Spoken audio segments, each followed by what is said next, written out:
6th. The addition to the existing building. You already approved that. That was the second case you heard. You've heard 2 cases. So we really have gone by the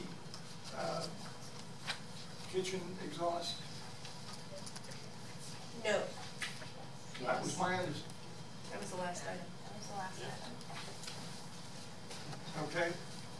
Question, is laundry going to be outsourced, or is that going to be on premises?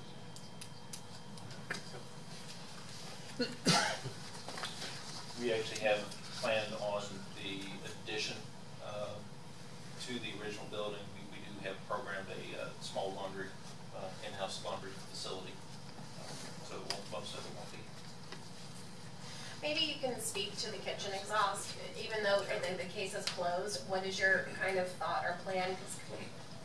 Well, our intention, again, it's a tricky solution. Okay, is we haven't seen any well, none of the full mechanical designs, kitchen exhaust, any of that stuff has been designed to, to be done. But it is our intention, A, to follow regular guidelines, as well as actually increase those, because we don't want, just like you, we don't want kitchen exhaust and everything violating somebody else's living rights, those kind of things. So again, I can't tell you right now this is exactly how we were going to solve that problem, but we are.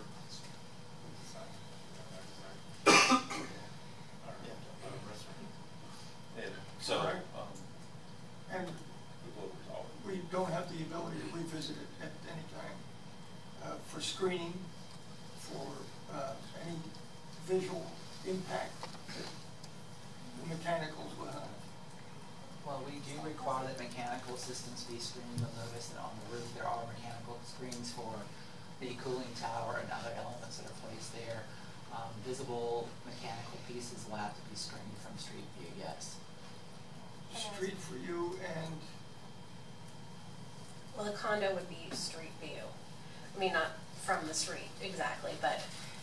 Well, as you're walking down the Gulf, you're going north, right. You can pretty much see the whole pool If deck you live from on an the angle. third floor of the condos, or even in the hotel, you can see. I mean, you're going to have a pool deck there with people there, so and you cannot make your kitchens. I think he's concerned that you're going to vent all your kitchens straight towards the adjacent condo, and so that they're going to directly impact that existing condo. I think this is where the concern from, and obviously if Herman's concerned, he's heard from residents that are concerned. So this is where well, there could be residents that are concerned about, I mean, getting heat blown straight on them. So you're not planning to vent towards the condo in any way.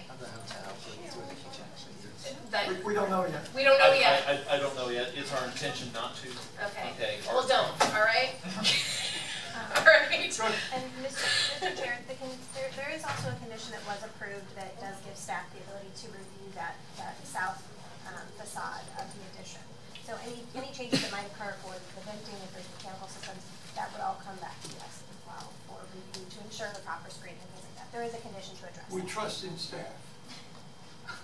Amy's tougher than we are. I don't know. I mean, I have no problem trusting her. So can we have a motion? Mr. Chair, this is a public hearing, so we have to take public comment and public hearing before the motion. Yes, sir. Public comment on this garage structure. Well, this is the new building, hotel annex, and the garage. Yes. That is the case of both. Marion County Historic Preservationist. I'm disappointed that you didn't allow a public hearing before this, before you went through all of it. But I'd like to comment about everybody working together, number one. And number two, I'd like to caution you, having worked on the national board and reviewed things like this, that you have to be very careful about that second building. You have to have it take second place. You don't want to aggrandize it to the point that it competes with the hotel. you need to have it stepped back and not all these decorative items on it, so that it isn't confusing that the hotel is separate from the addition. So that's my only comment. It's just a voice of caution. When you talk about colonnades, it makes me nervous. I think the extreme setback has given homage to the existing. Well, and you're talking about colonnades matching the hotel. That's not a good idea. No, architecturally, they won't match the hotel. That was the comment. No, we just talked about a colonnade on the second floor. Well, no, the comment was made, I think you'll agree, that it would replicate the hotel. Whether or not it was made, I just... The new hotel is colonnade. The colonnade for the new hotel annex and the second floor colonnade will be complementary to each other, not a reference back to the Gulf Springs. We work off of that. Okay, thank you for clarifying that, because that's a big red flag. Anyway, just a voice of caution before you submit the drawings. I think Tim is very aware of your... Don't go, well, when I hear add decorations here and add decorations there, decorative things on the second building, that concerns me. That's all I have to say. Do you consider decoration quality? Pardon? Do you consider decoration as quality, adding quality? Quality has nothing to do with it. Quality has everything to do with it, in my mind. Well, It looked like a box before. but I'm not saying have no decoration. Good. That's not what I'm saying. What I'm saying We're looking is, forward to you're at the point of aggrandizing it where you're going to run into problems with National. That's my comment. Thank you. Any other public comment?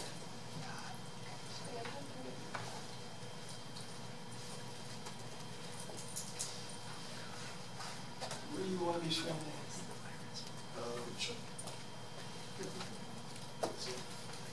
Do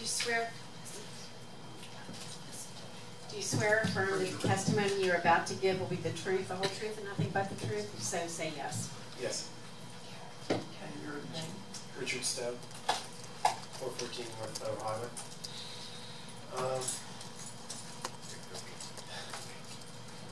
I'm extremely disappointed with this proposal that the applicant, staff, and historic board is so diligently been working on. I have concerns in terms of height, bulk, and scale. The urban canyon effect. The fact that the massing is unbalanced on the property. I think of in a previous presentation, the architect brought up the issue of other historic buildings and specifically mentioned the Santa Barbara County Courthouse. And I thought, what if they added a standalone parking garage on the Santa Barbara County Courthouse grounds? What would that do to that hallowed American public property? I just think a standalone parking garage is unacceptable. Adding a third story to the parking garage is just rubbing salt in a wound. I can't believe, I assume many of you, if you don't, should refer to the high cost of free parking by Donald Shoup and the concepts that he's so carefully analyzed over the decades, and consider that when you think about adding parking spaces to our downtown. The setback on Lake is awkward. I really think the city of Lake Worth can do better. From my vantage point, I would go back to like ground zero. I mean, this is like think out of the box. I'd like to see the parking spread across the entire lot, as opposed to massing it in one space. You have and build on top of that parking. I'd like to see you can see here how awkward this looks, even with a 3-story garage. You've got, you know, this one little building off on the side, and then this 60-something feet, you know, building off to the left. It doesn't look good. You know, bring it up, create some balance, bring down the height a bit, and spread out, you know, the project so it has, you know, a nice shape to it.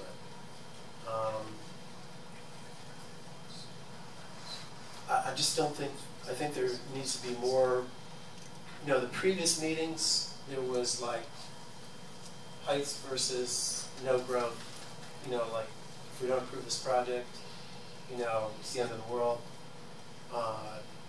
versus like, you know, the no growth, you know, the heights issue. I think our challenge right now is to bring like a world-class design into Lake Worth, and this fails that test miserably. So, and just finally the view shed. I think by bringing the height down across and spreading it across the property, you will have a much better view shed of the historic Gulfstream building. I think in terms of the parking garage being, from a traffic circulation standpoint, it's disadvantageous to push all that parking to the south side of the lot. I think you should have ingress by spreading it across. You can utilize Lake Avenue to ingress into the parking areas. I do like the idea of wraparound retail or resident, you know, whether it's residential, you know, or hotel rooms or whatever. I do like that, hiding, camouflaging the fact that there is parking behind it. But I think this project has a lot more work to go through, and I hope the Historic Preservation Board will not approve this application tonight. So that's my thoughts. Very good, thank you. Herman? One more. Peggy Fisher, 508 North Main Street. Yes, I stood up and raised my hand and said yes. I think this is a fabulous project. I appreciate all the hard work everyone, staff, Historic Preservation Board, and the applicant has put into this. We need to remember, one, the words null and void when we talk about height amendment. We need to remember that this is a private parking garage, not a public parking garage. It's part of a private project that's seeking approval. It is not for me to say how companies should run their operations. As I've heard many times from you all, it's not up to you to discuss their operations. But I just wanted to, I've heard the canyon effect. On the other side of the addition is the Gold Coast Towers, which I believe is as tall as the addition, if not taller. So it's really in between two tall buildings. And we have a very fabulous building in the Gulfstream itself. And that's what we should be showcasing. And I commend you all for all the hard work that you have done. Thank you. Thank you. That's it for public comment. Public comment is closed, and are there any other comments from the board? I think that the speaker that talked about, you know, I think that talked about how we don't want to put too much decoration on this, but we want to put enough that makes it a building that we can live with, and that is that contributes to our urban fabric as well. We have so few spaces left in the downtown that really any new building is an important new building, regardless of the historic requirements, which we do want you to get your tax credits for. But that's part of been the balance of the discussion tonight, is that every new building, every new structure contributes to our urban fabric in a significant way. And I want to really thank the applicant for investing in Lake Worth. Well, not only investing in Wake Worth, but, you know, understanding that and working with staff and also, you know, doing things like adding the colonnade on the second floor if we can get it through the tax, you know, if you can still get the tax credits and things of that nature. So it's definitely a struggle. Every application is not perfect with regards to parking, with regards to every, you know, setbacks and whatever, and that's part of what we do as a board, is we try to listen to what the applicant says, listen to what staff says, and make the most balanced choice between all of those things. So while this may not be absolutely perfect, I'm very satisfied with, I think, the direction this project has gone, and I'm proud of the work that we have done and the work the applicant and especially staff has done this evening. So with that, I'd like to make a motion to approve HRPB 15-001-00215 with all the conditions listed in the staff report as amended by with the three condition amendments read into the record previously by William Waters. And the deletion of number 8. And the deletion of number 8, which was already read into the record, but I agree. I second. Very good.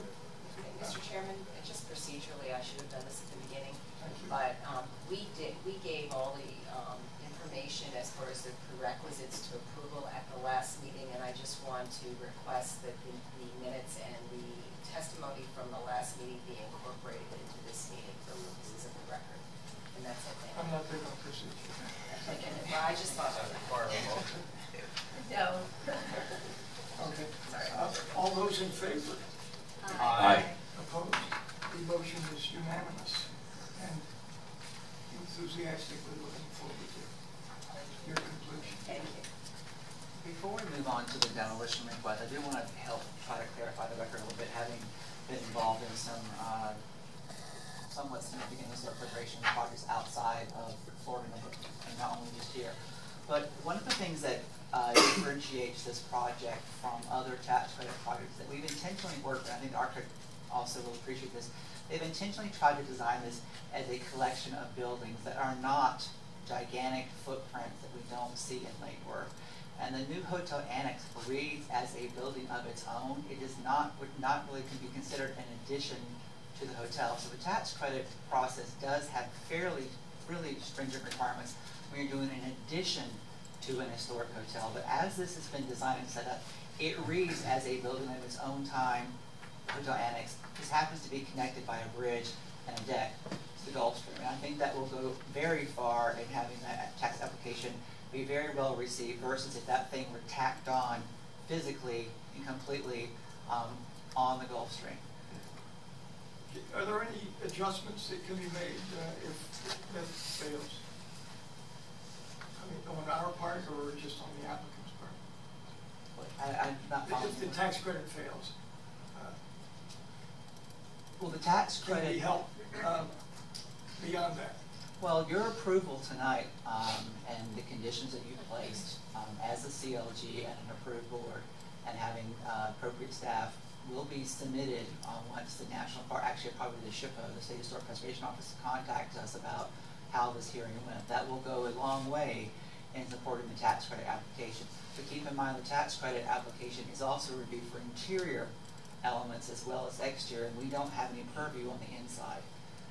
We can definitely, they have done a great deal to try to preserve the integrity of the original public spaces to a great degree. Much of the original integrity and character of the original rooms is gone, though you have not been given much of a tour of the interior. We've all been in it once or twice, and it's rather sad what has been allowed to happen there over time. And there isn't a great deal of physical space characteristics left except for the hallways, and they're leaving the hallways. The rooms are in pretty bad shape, and much of the building above second floor is in very bad shape. So I think they have a very strong income tax credit application. Good. All That's right, good to hear. And that concludes our... Now you have one more case, the demolition. Oh, I'm sorry. Historic Preservation Project number 15-001-002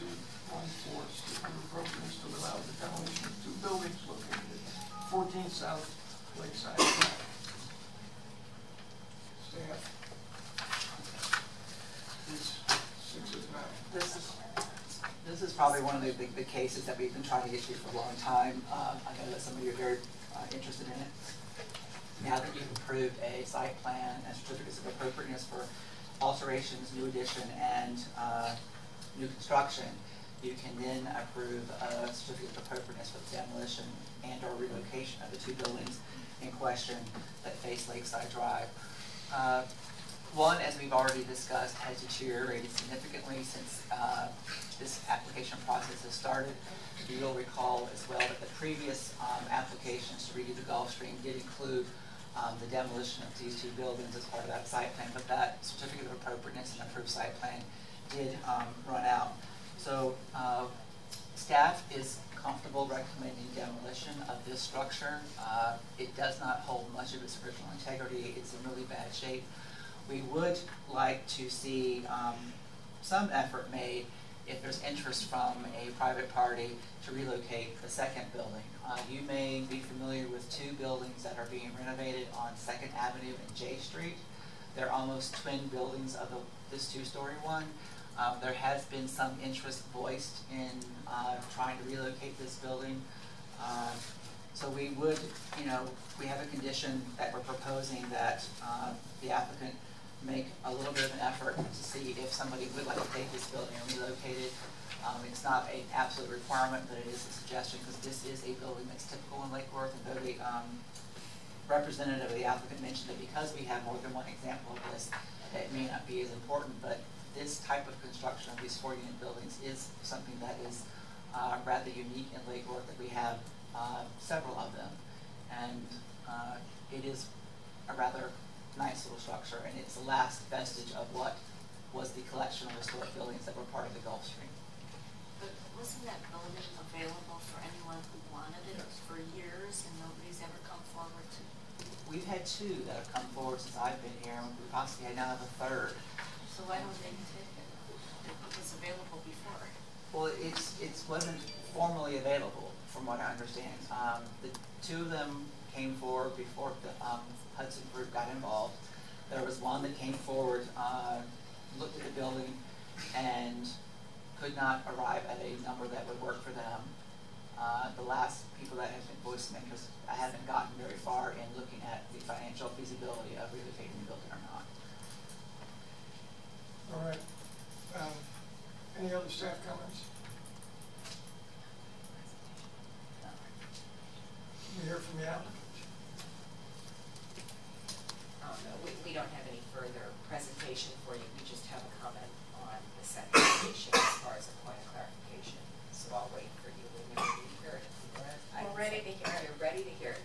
All right, so under comment or recommendation number 2, we don't have any objection to advertising it. It was advertised in 2007, and there was no takers then, but there may be now. So we have no objection to that. We have no objection to number 1. The only clarification or point of clarification I'd like to make on number 2 is it talks about a portion of the relocation fees to be provided by applicant. We'd like to cap that at no more than what the cost of demolition would have been. We think that's fair. So I was going to suggest the same thing. Thank you. So that, other than that, we And are. I'd also like to limit the advertising time and response time. And I appreciate that, because when we're ready to go, we'd really like to go, so. Staff, do you have a recommendation for appropriate advertising time as a minimum or maximum? That is the 4 weeks. That's the 4 weeks.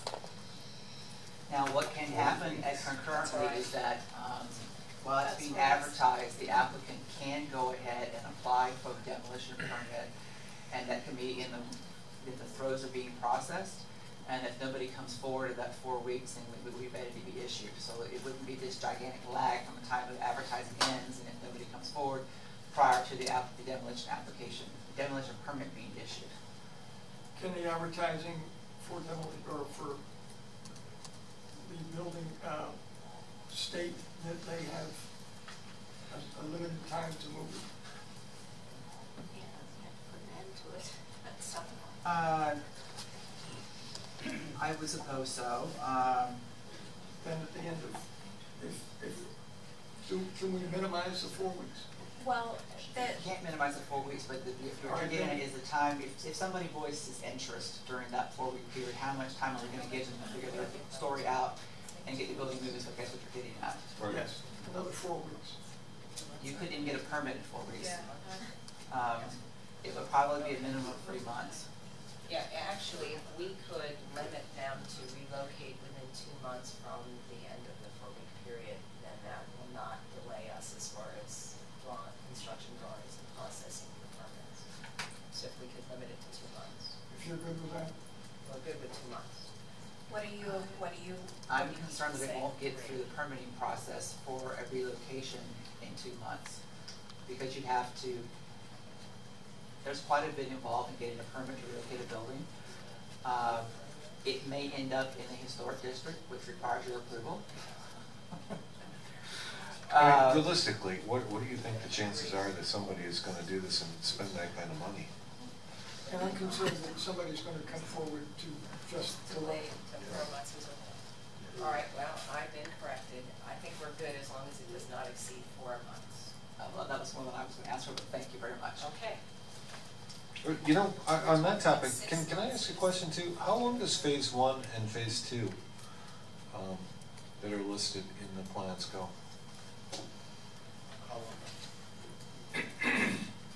I mean, technically, since we really haven't started, full design documents on either piece, we put, a range from about 9 to 10 months just to be able to do full design documents for phase 1. We're estimating, again, it would be phased, so we get phase 1 done, then move on to, the parking garage. Parking garage will probably take us, less than 6 months to do design documents on that.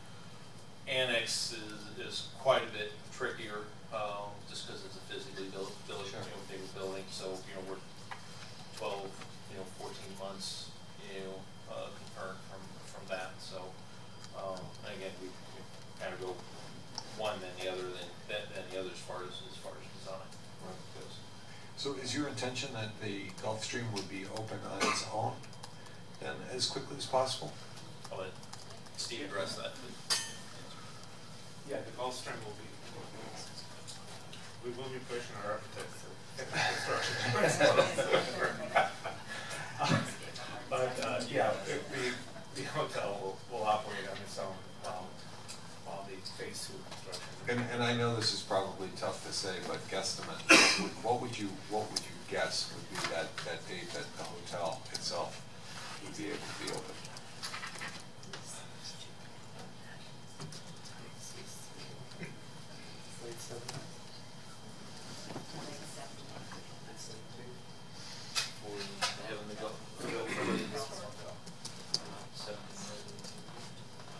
Late 17. Late 17. So he was early 18.